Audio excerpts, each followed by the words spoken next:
لله الحمد لله رب العالمين نحمده ونصلي ونسلم على رسوله الكريم أما بعد أعوذ بالله من الشيطان الرجيم بسم الله الرحمن الرحيم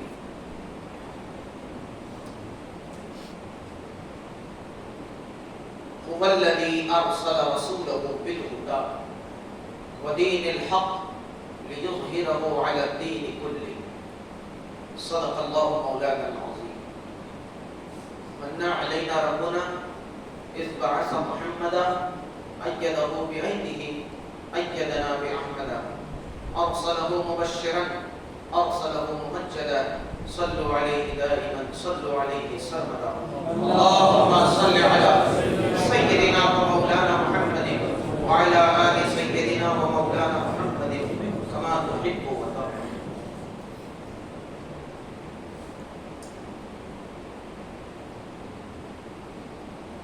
شاہ حسن حسین بادشاہ حسن حسین دین حسن حسین دین پناہ حسن حسین سردار ندار دست در دست یزید حقا کے بنائے لا الہ حسن حسین. انشاءاللہ یہ 4 مصروں کل میں آپ کو سمجھاؤں گا انشاءاللہ. 4 مصروں میں خواجہ اجمیری نے کیا کہا ہے.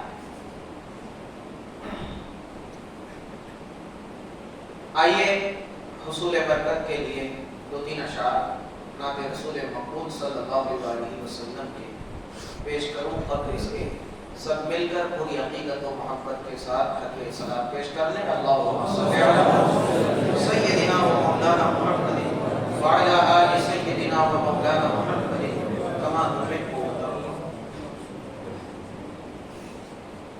خدائے برترو بالا ہمیں پتا کیا ہے تیرے حبیب مکرم کا مرتبہ کیا ہے. خدائے برترو بالا ہمیں پتا کیا ہے تیرے حبیب مکرم کا مرتبہ کیا ہے تیرے حبیب مکرم کا مرتبہ کیا ہے. جبین حضرت جبریل برکف پا ہے. شب معراج اللہ کے محبوب صلی اللہ علیہ وسلم اپنے بستر پر سکون کی نیند میں تھے کہ اللہ تعالیٰ نے جبریل کو بھیجا کہ محبوب کو لے کر آؤ معراج پر. یہاں سے معراج کے سفر کا آغاز ہوتا ہے. جبریل آئے, دیکھا کہ امام الانبیاء آرام میں ہے تو آواز دینا یا حرکت دینا کرنا گوارا نہیں کیا, تو اپنی نورانی پیشانی کو حضور علیہ السلام کے مبارک تلووں سے ٹچ کیا. یہ اٹھانے کا انداز ہے. اسی طرح اشارہ ہے جبین یعنی پیشانی, کفے پا یعنی تلوا. جبین حضرت جبریل پر کفے پا ہے ابتدا کا یہ عالم تو انتہا کیا ہے ابتدا کا یہ عالم تو انتہا کیا ہے. خدا بر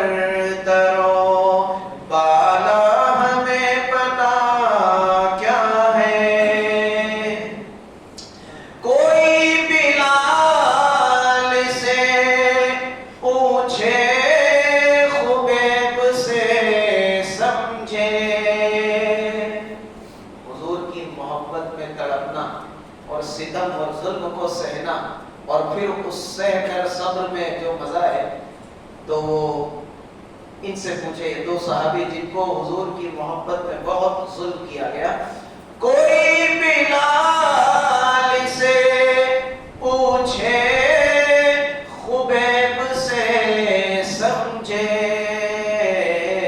سزائے الفت سرکار کا مزہ کیا ہے، سزائے الفت سرکار کا مزہ کیا ہے، خدائے برتر و بالا ہمیں پتا کیا ہے،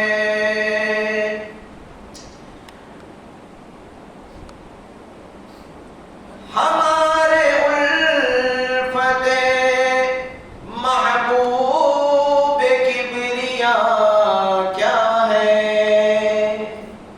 ہماری الفت محبوب کبریا کیا ہے، سمجھ لو عہد رسالت کے جانثاروں سے، سمجھ لو عہد رسالت کے جانثاروں سے،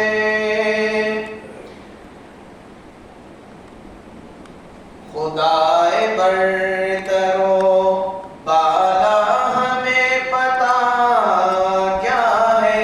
اور یہ شعر خاص طور سے سماعت فرمائے، غم فراق نبی میں جو آنکھ سے نکلے، حضور کے عشق میں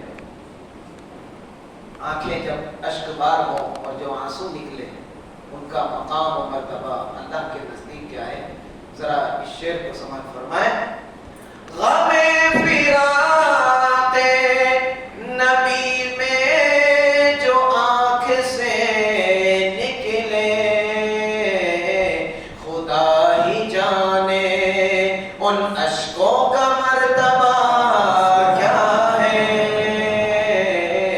خدا ہی جانے ان اشکوں کا مرتبہ کیا ہے، خدائے برتر و بالا ہمیں پتا کیا ہے، کرم کرم کے کریمی میں شان ہے تیری، کرم کرم کے کریمی میں شان ہے تیری، تیرے کرم کے مقابل میری خطا کیا ہے، تیرے کرم کے مقابل میری خطا کیا ہے، خدائے برتر و بالا ہمیں پتا کیا ہے۔ اور یہ شعر دیکھیے خاص طور سے، بخاری پڑھی کے بھی سمجھے نہ شان آقا کی، بخاری پڑھ کے بھی، بخاری پڑھی کے بھی سمجھے نہ شان آقا کی، سمجھ نہ پائے اگر تم تو پھر پڑھا کیا ہے، خدائے برتر و بالا ہمیں پتا کیا ہے۔ اور حضور شیخ الاسلام آخری شعر میں کیا کہتے ہیں، کھڑا ہے اختر عاصی در مقدس پر، کھڑا ہے اختر عاصی در مقدس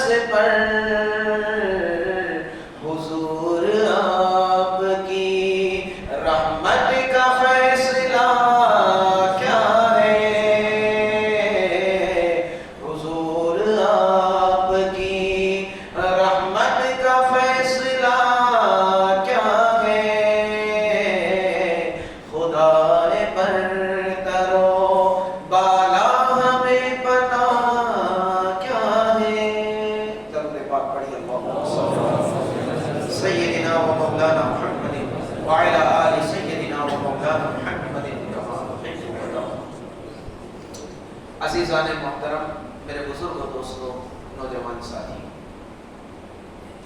آج کی یہ الحمدللہ 9ویں شب، 9ویں مجلس ہے، اور بہت ہی ترتیب سے بڑے حسین انداز میں آپ کے سامنے ذکر حسین کا یہ تسلسل جاری ہے، اور بڑے حسین انداز میں آپ سماعت بھی فرما رہے ہیں۔ کل بات ہو رہی تھی مولا کائنات علی مرتضیٰ شیر خدا مشکل کشا حیدر کرار اسد اللہ الغالب رضی اللہ تعالیٰ عنہ وعلیہ السلام کے حوالے سے آخر میں نے آپ کے سامنے عرض کیا تھا فضائل و مناقب کے بعد کہ مولا کائنات کو مسلمانوں نے متحد ہو کر عہدہ خلافت کے لیے ابھارا اور مجبور کر دیا، اور پھر جب پوری امت متفق ہو گئی، متحد ہو گئی مولا کائنات کی خلافت پر، تو اب حضرت علی کرم اللہ تعالی وجہ الکریم کا پیچھے ہٹنا یہ غیر مناسب تھا جو آپ نے سمجھا۔ چونکہ امت کو بغیر امیر کے، بغیر امام کے، بغیر خلیفہ کے یوں ہی لاوارث چھوڑنا یہ بالکل غیر مناسب بات تھی، تو مولا کائنات نے اسے اپنا ایک فریضہ، اپنا ذمہ سمجھ کر اس عہدہ خلافت کو قبول کر لیا۔ سارے مسلمانوں نے مولا کائنات کے دستے حق پرست پر بیعت کر لی، اور آپ امیر المومنین خلیفۃ المسلمین چوتھے نمبر پر قرار پائے۔ مگر جس دور میں مولا کائنات علی شیر خدا رضی اللہ تعالیٰ عنہ خلیفہ بنے، وہ دور انتشار، آپ کا زمانہ خلافت 5.5 سال اور 6 ماہ امام حسن مجتبی علیہ السلام رضی اللہ تعالیٰ عنہ، ملا کر کے 6 سال ہوتے ہیں، اور اس طرح 30 سال خلافت راشدہ کا دور مکمل ہوتا ہے، اور حضور کی جو پیش گوئی وہ مکمل ہوتی ہے۔ حضرت علی المرتضیٰ کرم اللہ تعالی وجہ الکریم خلیفہ ہے، خلیفہ بن گئے، مسلمانوں نے آپ سے بیعت بھی کر لی، مگر یہ اتنا پرفتن، اتنا خرافاتی، اتنا انتشار والا دور تھا کہ وہ جو سلسلہ فتوحات کا جو چلا آ رہا تھا، جو کمال کا دور چلا آ رہا تھا، جو عروج کا اور ترقی کا دور اسلام اور مسلمانوں کا تھا، اب اس پر پوری طرح بریک لگ گئی،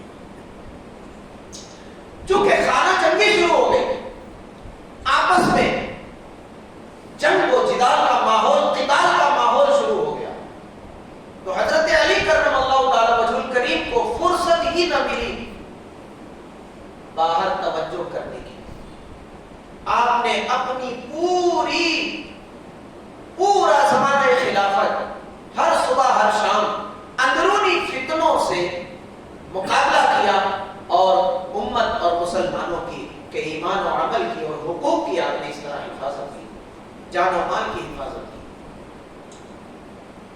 عزیزان ملت، تاریخ میں، تاریخ کی کتابوں میں یہ الفاظ بھی ملتے ہیں کہ حضرت علی کرم اللہ تعالی وجہ الکریم ایسے خلیفہ ہیں کہ آپ جب خلیفہ ہوئے ہیں تو آپ اپنے زمانہ خلافت میں ایک رات بھی سکون کی نیند نہیں سو پائے،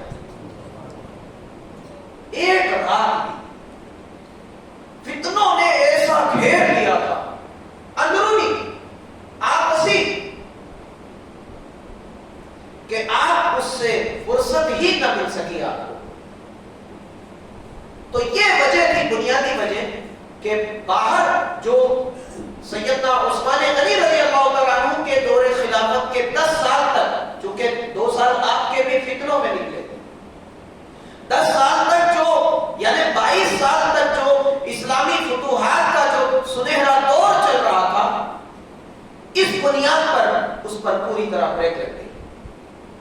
میرے دوستو عزیزو، حضرت علی کرم اللہ تعالیٰ وجہ الکریم کو اللہ تعالیٰ نے وہ سوجھ بوجھ اور وہ سمجھ اور وہ عقل و دانائی اور وہ علم و حکمت کا سمندر اور خزانہ عطا کیا تھا کہ آپ کے سوا کسی اور کے بس میں یہ نہ تھا، یہ امت بکھر جاتی، ختم ہو جاتی، دین و ملت کا نام و نشان مٹ جاتا، مسلمان آپسی اختلافات، آپسی جنگ و جدال کے پوری امت نظر ہو جاتی، مگر یہ علی شیر خدا کا امت پر احسان رہا کہ آپ نے اس پرفتن دور اور خرافات اور انتشار سے مسلمانوں کو نکالا اور ان کی حفاظت کی، اور اسلام اور تعلیمات اسلامیہ کی آپ نے بھرپور حفاظت کی۔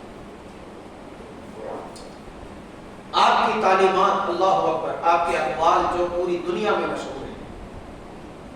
میں صرف ایک قول آپ کا جو عربی میں اشعار کی صورت میں شاعرانہ انداز میں ہے، مگر کیا بڑی بات کی، اور یقیناً یہ بات مولا کائنات ہی کہہ سکتے ہیں۔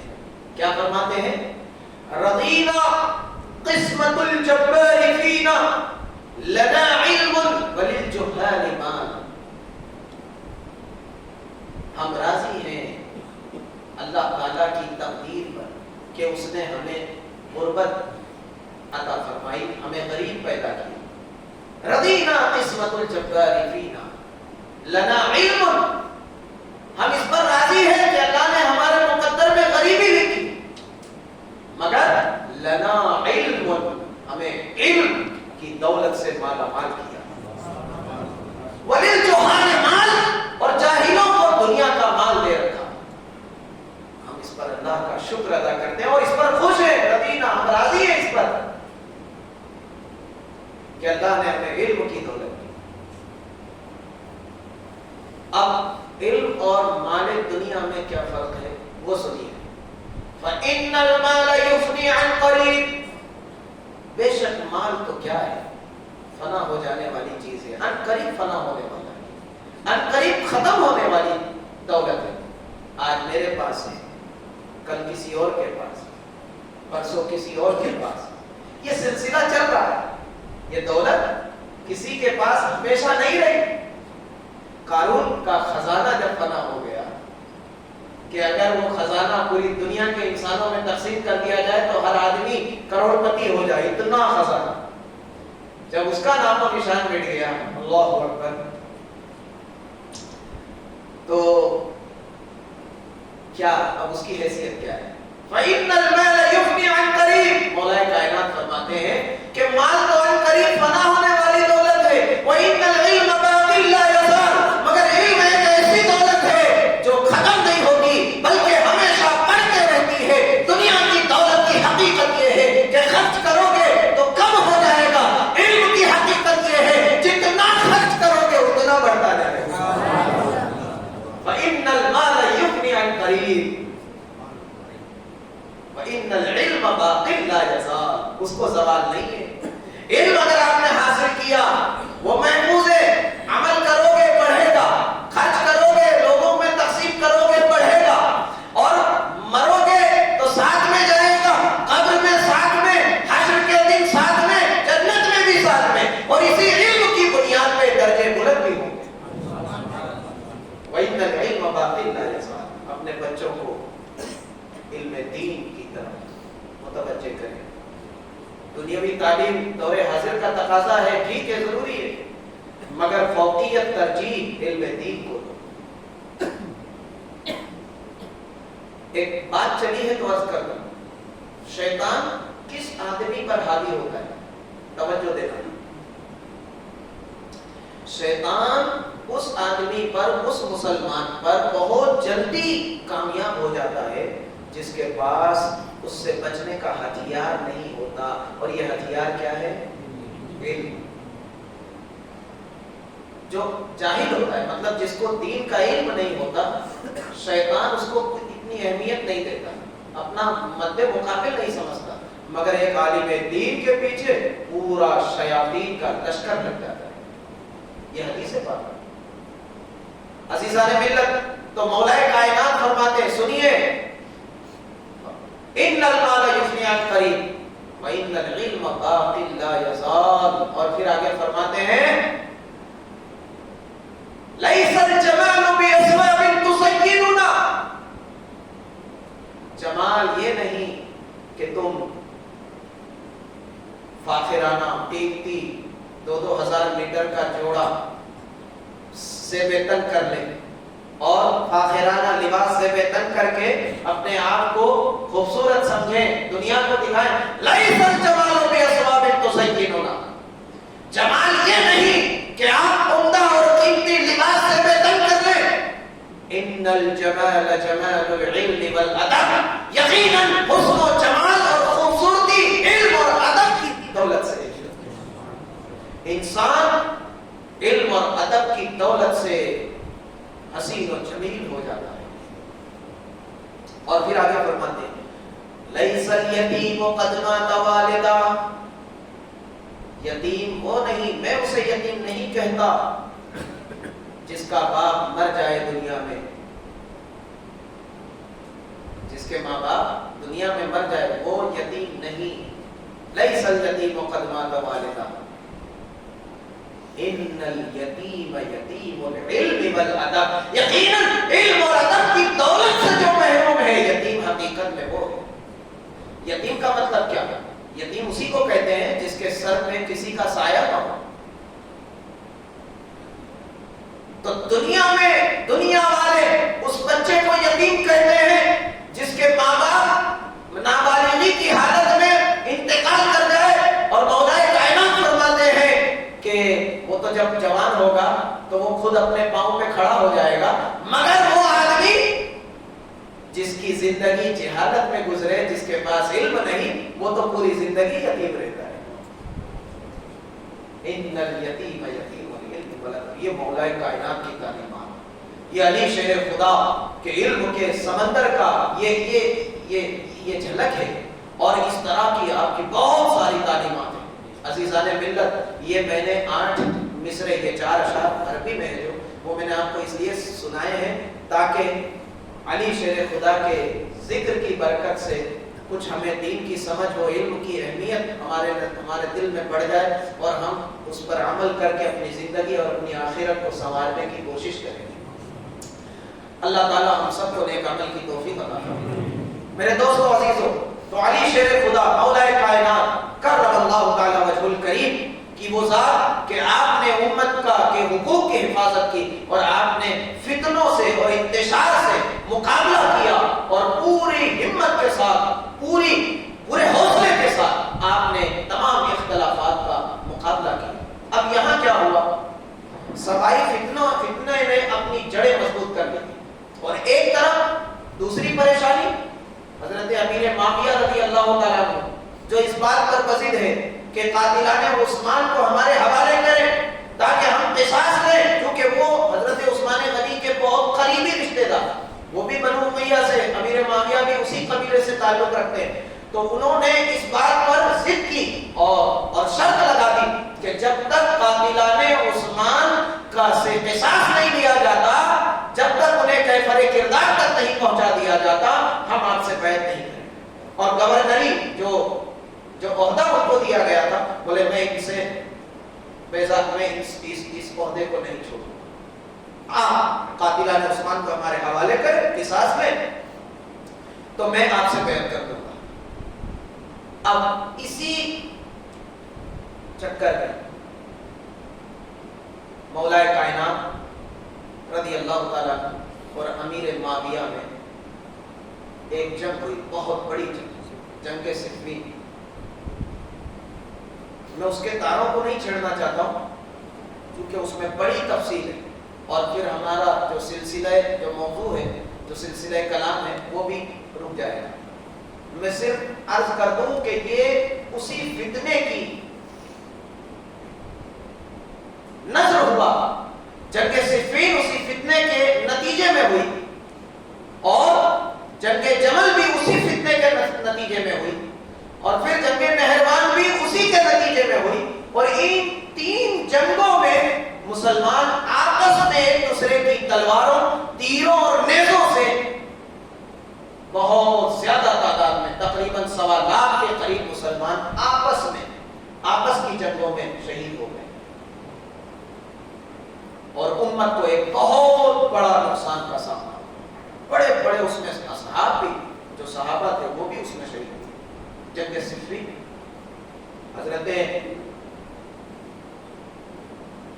حضور علیہ الصلوۃ والسلام کے سب سے چہیتے صحابی اور سب سے اولین صحابہ میں جن کے والدین حضرت سمیہ اور حضرت یاسر، یہ دونوں اسلام کے سب سے پہلے شہید ہیں، اسلام کے سب سے پہلے شہید جن کو اللہ لا الہ الا اللہ محمد رسول اللہ کی بنیاد پہ جن کو شہید کیا گیا، یہ سب سے پہلے ہیں حضرت عمار رضی اللہ تعالیٰ عنہ، ان کے والدین وہ حضرت عمار بھی اسی جنگ صفین میں شہید جو مولائے کائنات کی طرف سے امیر معاویہ ملک شام کے لشکر کے مقابلے میں یہ جنگ ہوئی۔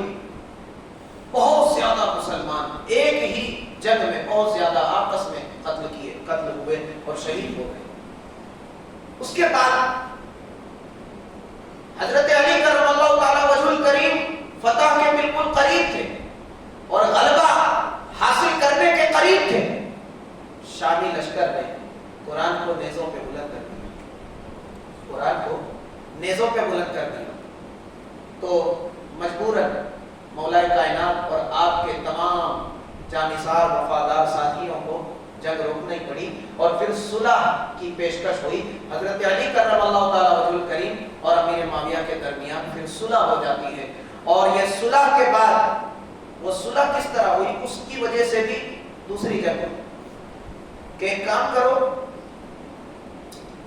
آپ کی طرف سے ایک حکم ہو، میری طرف سے ایک حکم ہو۔ حضرت عمرو ابن عاص رضی اللہ تعالیٰ عنہ یہ وہ صحابی ہیں جنہوں نے صلح کی تجویز کی اور وہ حکم دونوں طرف سے حکم رہے کہ دونوں قرآن حکیم کے مطابق فیصلہ کر دیں۔ تو حضرت علی کرم اللہ وجہ الکریم کی جانب سے حضرت ابو موسیٰ اشعری رضی اللہ تعالیٰ عنہ اور امیر معاویہ کی طرف سے حضرت عمرو ابن عاص رضی اللہ تعالیٰ عنہ، یہ دونوں حکم ہوئے۔ اب عمرو ابن عاص یہ وہ صحابی ہے جن کو عرب کی لومڑی کہا جاتا ہے، عرب کی لومڑی، سیاست کے بہت بڑے دانشمند، بہت بڑے ماہر، بر وقت کیا فیصلہ لینا ہے، کیا قدم اٹھانا ہے کہ نقصان سے بچا جائے، وہ دماغ اللہ نے ان کو دیا۔ حضرت ابو موسیٰ اشعری رضی اللہ تعالیٰ عنہ اور عمرو ابن عاص دونوں نے خلوت میں مشورہ کیا کہ کیا کیا جائے۔ تو فیصلہ یہ ہوا کہ دونوں کو خلافت سے برخاست کر دیا جائے، اس پر اتفاق ہوا۔ اب ابو موسیٰ اشعری رضی اللہ تعالیٰ عنہ وہ کھڑے ہوئے، یہ بڑے بھولے صحابی، بڑے معصوم صحابی، سیاست کے داؤ پیچ سے واقف نہیں تھے، وہ حق پرست رسول اللہ کی تربیت میں پروردہ اور براہ راست رسول اللہ سے علم و حکمت کا جنہوں نے خزانہ حاصل کیا ہو، اللہ اکبر۔ حضرت ابو موسیٰ اشعری رضی اللہ تعالیٰ عنہ نے یہ فیصلہ کیا کہ میں اپنے فریق کو یعنی علی مرتضیٰ کو خلافت سے ہٹاتا ہوں، انہیں دستبردار ہونے کا فیصلہ کرتا ہوں۔ انہوں نے اپنا فیصلہ سنا دیا۔ اب عمرو ابن عاص کھڑے ہوئے، کہا میں امیر معاویہ کو خلافت پر بحال رکھتا ہوں۔ یہ تاریخ کی وہ حقیقت ہے جو بالکل اسے صاف دھوکہ ہی کہا جائے گا۔ انہوں نے امیر معاویہ رضی اللہ تعالیٰ عنہ کو خلافت پر بحال رکھا، عہدے پہ بحال رکھا۔ یہ ہو گیا۔ اس کے بعد ایک تیسرا فتنہ مولائے کائنات کرم اللہ تعالی وجہ الکریم ہی کے گروہ سے ایک اور فتنہ نکلا کہ علی تم نے یہ کیسے تصدیق کیا کہ انسان فیصلہ کرے، انسان فیصلہ کرے، چونکہ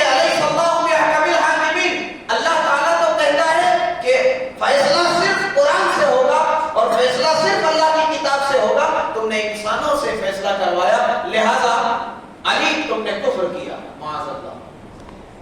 حضرت علی رضی اللہ تعالیٰ عنہ ہی کے لشکر سے 12,000 کے قریب جن لوگوں نے یہ اپنا یہ راستہ اختیار کیا، علیحدہ کیا، یہ ان کی تعداد تقریباً 12,000 کے قریب تھی. یہی لوگ جن کو اس دور میں خوارج کہا گیا. کیا کہا گیا؟ خوارج. جنہوں نے حضرت علی رضی اللہ تعالیٰ عنہ سے خروج کیا تو انہیں خوارج کہا گیا، خارجی. اور ان لوگوں کا مدعا کیا تھا کہ علی بھی کافر، معاذ اللہ، معاویہ بھی کافر، عمرو بن عاص بھی کافر، ابو موسیٰ اشعری بھی کافر، لہذا جو کافر ہو وہ مرتد ہے اور مرتد واجب القتل ہے اور اس کا مال حلال ہے.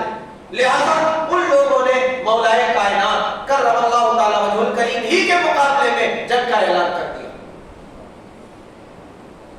تھوڑی موڑی جھپٹے ہوئی، اس کو کہتے ہیں جنگ نہروان. مولائے کائنات نے پھر لشکر کشی کی اور ایک عظیم لشکر لے کر کے اور پھر خارجیوں سے آپ نے جنگ کی. 4,000 خوارج کو فنار جہنم کیا اور انہیں قتل کیا. تو پھر خوارج کی کمر ٹوٹ گئی اور وہ فتنہ بھی ٹھنڈا ہو گیا. اس کے بعد آپ کوفہ چلے گئے. اب کیا ہوا؟ جو خوارج بچے تھے، سننا توجہ سے، یہ تاریخ اسلام کا وہ بدترین باب ہے دوستوں کہ افسوس کے ساتھ ہمیں ان حقیقت کو ماننا پڑ رہا ہے. جو خوارج بچے تھے ان لوگوں نے ایک میٹنگ کی، مشورہ کیا کہ اب کیا کیا جائے. تو ان لوگوں نے یہ طے کیا کہ ایسا کرو، معاویہ، امیر معاویہ رضی اللہ عنہ، علی رضی اللہ عنہ اور عمرو ابن عاص کو حضرت امیر معاویہ نے اس کے بعد مصر کی طرف روانہ کر دیا تھا اور وہ وہاں پہنچے اور مصر کے گورنر بن گئے. اب وہ عمرو ابن عاص مصر میں. اب یہ 3 لوگ مین کیریکٹر. تو ان لوگوں نے یہ مشورہ کیا خوارج نے کہ ان تینوں کو قتل کرنا تاکہ یہ فتنہ ختم ہو جائے. اس کے بعد پھر مسلمان آپس میں جس کو سمجھیں گے اس کو اپنا خلیفہ تسلیم کر لیں گے اور اس سے بیعت ہو جائے گی. پھر یہ فتنے کا دور بھی ختم ہو جائے گا. یہ ان کی سوچ، یہ ان کا ماننا. اب لہذا کیا کیا جائے، کیسے قتل کیا جائے؟ چونکہ امیر معاویہ بھی محل میں ہے اور مسلمانوں کے جنب غفیر میں ہے، مولائے کائنات بھی کوفہ میں ہے، مسلمانوں کے بیچ میں ہے، عمرو ابن عاص بھی عہدے پر ہے، وہ بھی محافظین کے بیچ میں ہے. تو اب قتل کیسے کیا جائے؟ تو 3 لوگوں کو ان لوگوں نے چنا، 3 لوگوں کو ہائر کیا، سپاہی دی. ایک شخص کو عمرو ابن عاص کی طرف بھیجا اور یہ طے قرار پایا کہ ایک ہی دن ایک ہی وقت میں تینوں کو قتل کرنا. 18 رمضان کا دن طے ہوا کہ 18 رمضان کے دن صبح فجر سے پہلے یا بعد میں اس وقت تینوں کو قتل کرنا ہے. اب یہ تینوں نکل گئے اپنی اپنی منزل کی طرف. ایک شخص گیا، ایک خارجی گیا مصر، ایک خارجی گیا شام، دمشق، جہاں پہ امیر معاویہ رضی اللہ تعالی عنہ کا دارالخلافہ تھا، اور ایک شخص گیا کوفہ. تاریخ میں اس کا نام آتا ہے عبد الرحمن ابن ملجم، وہ خارجی. یہ تینوں پہنچ گئے 18 رمضان کو. جو عمرو ابن عاص کی طرف گیا تھا اس نے جا کر کے عمرو ابن عاص پر حملہ کیا اور اتفاق ایسا ہوا کہ اس دن فجر کی نماز میں عمرو ابن عاص رضی اللہ عنہ وہ علیل تھے، بیمار تھے، تو وہ مسجد نہیں گئے. تو کسی اور کو امام مقرر کیا گیا تھا، وہ عمرو ابن عاص سمجھ کے اس نے اس کو قتل کر دیا. تو وہ تو میٹر کلوز ہے.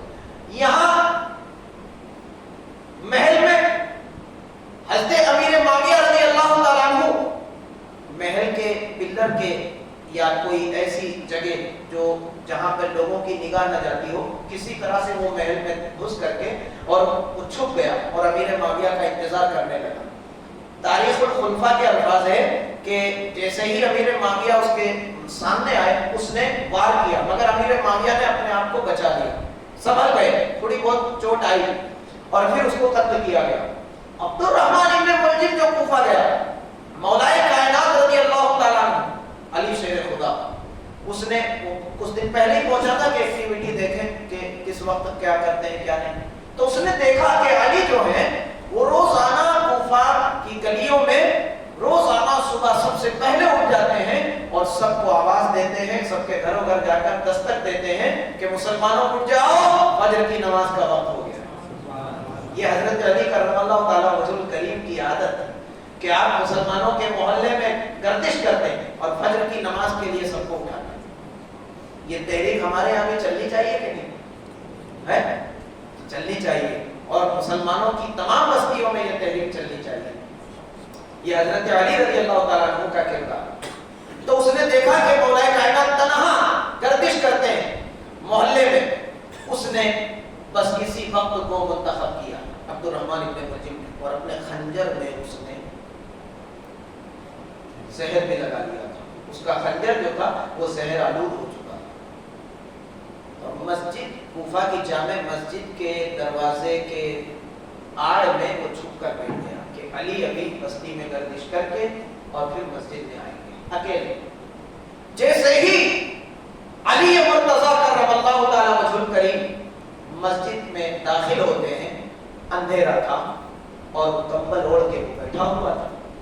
فوراً اس نے مولا کائنات علی شیر خدا رضی اللہ تعالیٰ عنہ پر اتنا گاڑا اور اتنا زبردست حملہ کیا کہ آپ کے سر پر امامہ رکھا ہوا تھا اسے بھی چیر کر اور سر کی سخت ہڈیوں کو چیر کر اور وہ کان تک وہ خنجر اتر گیا, اور جو زہر آلود جو خنجر تھا, جو زہر تھا, وہ پورے خون میں سرایت کر گیا.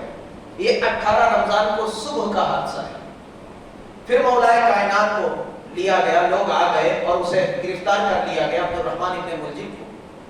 حضرت علی کرم اللہ تعالیٰ وجہ الکریم کو امام حسن حسین اپنے گھر لے گئے اور علاج شروع کر دیا. 3 دن تک آپ باحیات رہے اور آپ نے فرمایا کہ حسن دیکھو اس نے مجھ پہ حملہ کیا ہے. توجہ دینا دوستو, امیر المومنین خلیفۃ المسلمین کی رحم دلی دیکھیے کہ آپ فرماتے ہیں کہ اسے ابھی گرفتار رکھو, اگر میں اسی مرض سے مر گیا, مجھے موت اسی مرض کی بنیاد پر آئی, تو پھر میں خود قصاص دوں گا, قتل کے بدلے قتل. اور اگر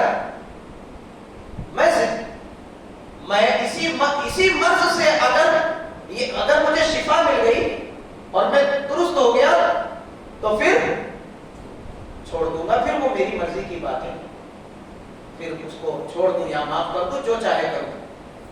دوستو عزیزو, مولا کائنات کرم اللہ تعالیٰ وجہ الکریم اسی حملے کی وجہ سے 21 رمضان کو آپ اسی حملے کی بنیاد پہ آپ شہید ہو جاتے ہیں.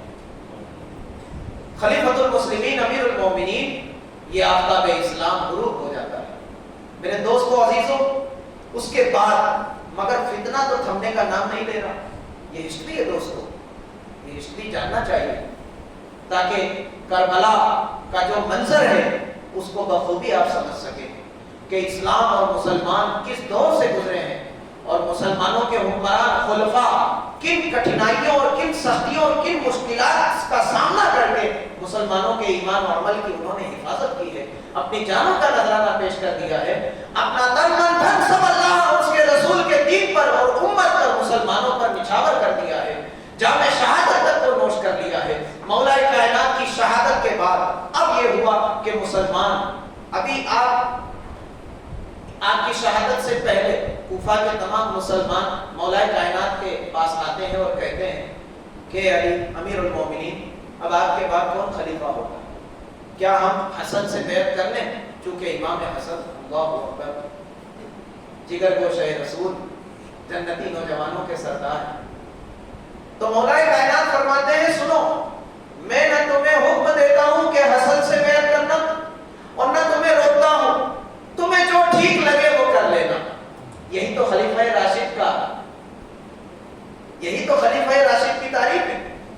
تو مسلمان مولا کائنات کی شہادت کے بعد مسلمانوں نے امام حسن مصطفیٰ رضی اللہ تعالیٰ عنہ علیہ السلام کے دست حق پرست پر بیعت کر لی. امام حسن اب خلیفہ راشد ہے, مگر بہت قلیل زمانے کے لیے، مختصر وقت کے لیے 6 ماہ آپ کی یہ خلافت راشدہ چلی۔ تمام امت کے تمام محدثین نے، تمام مورخین نے اور تمام علماء نے، محققین نے امام حسن رضی اللہ تعالیٰ عنہ کے اس 6 ماہ کو خلافت راشدہ ہی میں شمار کیا ہے اور آپ کو خلیفہ راشد ہی میں شمار کیا ہے۔ امام حسن رضی اللہ تعالیٰ، تھوڑا سا امام حسن کا تعارف کروا دو دوستو۔ امام حسن، اللہ تعالیٰ نے آپ کو وہ حسن و جمال عطا کیا تھا، اللہ تعالیٰ نے آپ کو وہ حسن گفتار عطا کیا تھا، اللہ تعالیٰ نے آپ کو وہ قد و قامت عطا کی تھی کہ صحابہ کرام جب امام حسن کو دیکھتے تو بس دیکھتے ہی رہتے۔ جب امام حسن کچھ کلام فرماتے تو سامعین کا یہ دل ہوگا کہ بس حسن ابن علی بس بولتے رہے اور ہم سنتے رہے۔ آپ کا انداز کلام، انداز گفتگو اتنا نرالا ہوتا کہ لوگوں کو کا دل نہیں ہوتا اٹھنے کو، اور سب کی یہ تمنا ہوتی کہ حسن بس بولتے رہے، ہم سنتے رہے۔ اور سخاوت اور ایثار کا یہ عالم تھا۔ اللہ اکبر۔ تاریخ الخلفاء میں امام جلال الدین سیوطی رحمۃ اللہ تعالی علیہ نے امام حسن رضی اللہ تعالیٰ عنہ کے تعارف میں پورا ایک باب قائم کیا ہے۔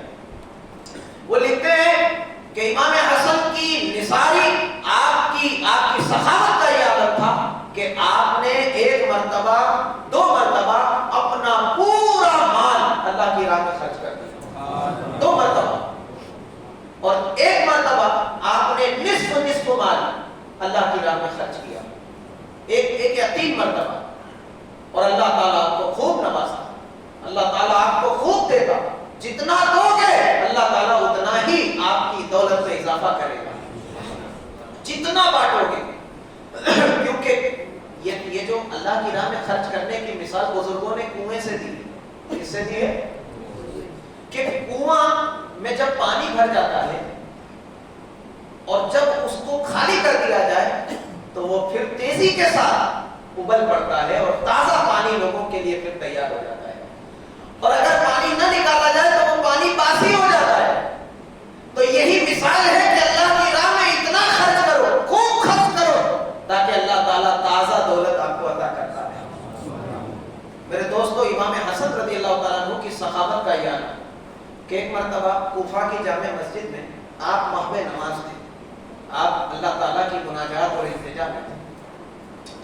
ایک شخص آپ کے قریب آیا، ایک نوجوان، وہ کہتا ہے اللہ تعالیٰ سے دعا کرتا ہے اور اتنا رو کر گریہ زاری کے ساتھ کہ اے اللہ مجھے 10,000 دینار کا مالک بنا دے۔ توجہ دے، مجھے 10,000 دینار کا مالک بنا دے۔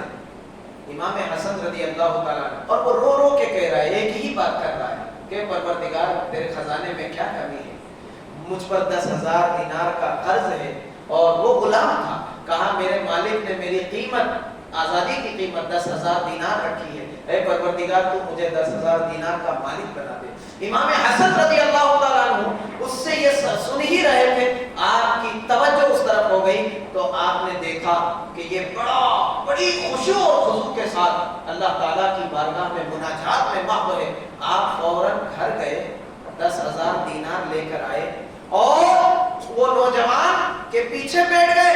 آپ اس کے منتظر رہے کہ جب یہ اپنی دعا اور مناجات سے فارغ ہو فوراً اللہ تعالیٰ کی طرف سے اس کو یہ ہدیہ پیش کر۔ وہ فارغ ہوا، امام حسن مجتبیٰ رضی اللہ تعالیٰ عنہ نے فوراً 10,000 دینار دیے، کہا یہ میری طرف سے نہیں ہے، یہ اللہ تعالیٰ نے تیرے لیے بھیجا ہے، تو اللہ سے مانگ رہا ہے تو اللہ تعالیٰ نے ذریعہ مجھے بنایا۔ میرے دوستو عزیزو، امام حسن رضی اللہ تعالیٰ عنہ، پھر آپ ایک مرتبہ ایک باغ کے قریب سے گزرے، آپ نے دیکھا کہ ایک غلام روٹی کا ایک ٹکڑا اس کے ہاتھ میں ہے، توجہ دینا، ایک روٹی ہے، اس کے قریب ایک کتا آیا، وہ روٹی کھا رہا تھا باغ میں بیٹھ کے، اس کے قریب ایک کتا آیا جو زبان لٹکا کر اظہار کر رہا تھا کہ میں بھی بھوکا ہوں۔ اس نے آدھی ایک لقمہ کتے کو کھلاتا، ایک لقمہ خود کھاتا۔ امام حسن رضی اللہ تعالیٰ عنہ دیکھ کر آپ کی آنکھیں اشکبار ہو گئی اور آپ وہ منظر دیکھتے رہے۔ کچھ دیر کے بعد جب وہ اس عمل سے فارغ ہوا، آپ اس کے پاس گئے، کہا کہ یہ کیا کر رہے تھے؟ ایک لقمہ کتے کو کھلا رہے ہو، ایک لقمہ خود کھا رہے ہو. کہا بھوک میری فطرت میں بھی ہے، بھوک اس کی فطرت میں بھی ہے. اب میرے ضمیر کو یہ گوارا نہیں ہوا کہ وہ بھوکا رہے اور میں شکم سیر ہو جاؤں. امام حسن رضی اللہ تعالیٰ عنہ کو اس کے اس جواب پر اتنا خوش ہوئے کہ آپ نے اس کے مالک کا پتہ پوچھا کہ تیرے مالک کا پتہ کیا ہے، تیرے مالک کا نام کیا ہے. پوچھا، پوچھنے کے بعد آپ کو پتہ چل گیا. آپ فوراً مالک کے گھر گئے اور اس سے آپ نے ملاقات کی. کہا یہ باغ اور اس باغ میں جتنے درخت ہیں، جتنے پھل ہیں، اور اس کے علاوہ جو اس میں چاکر ہے، جو غلام ہے، اس کے سمیت پوری قیمت بول. اس نے قیمت بولی تقریباً 1,00,000 دینار. امام حسن رضی اللہ تعالیٰ عنہ نے وہ پوری قیمت ادا کی اور ادا کرنے کے بعد پھر اسی باغ میں آئے اور فرماتے ہیں کہ اے غلام سن، اب یہ جو باغ ہے، اب کیا تو اس بات پر خوش ہوگا کہ اللہ تعالیٰ تجھے خود اس باغ کا مالک ہی بنا دے. کہا اس سے بڑی دولت، اس سے بڑی نعمت میرے لیے کیا ہوگی؟ تو آپ نے فرمایا کہ سن، تیرے مالک سے میں نے یہ باغ خرید لیا اور تیری آزادی کی بھی قیمت ادا کر دی ہے. اب سن، تو آزاد بھی ہے اور اس باغ کا تو مالک بھی ہے. یہ امام حسن مجتبی رضی اللہ تعالیٰ عنہ کی سخاوت کا عالم ہے.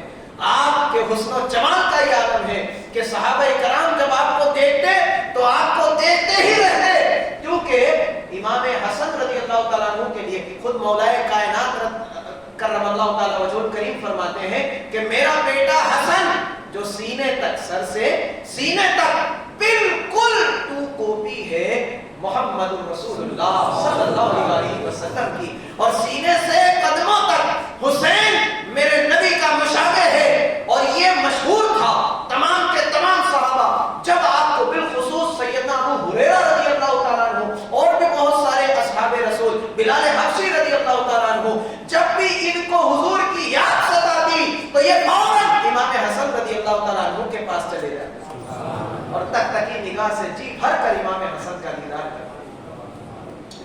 اور آپ کا انداز کلام بھی امام الانبیاء کی طرح تھا، آپ کا حسن و جمال بھی امام الانبیاء کی طرح تھا. اور کیوں نہ ہو کہ ایک مقام پہ اللہ کے محبوب صلی اللہ علیہ وسلم نے فرمایا کہ حسن و حسین، الحسن والحسین ریحانہ فی الدنیا، یہ حسن اور حسین دونوں دنیا میں میرے پھول ہیں، اور سیدہ شباب اہل الجنہ، یہ حسن و حسین جنتی نوجوانوں کے سردار ہیں.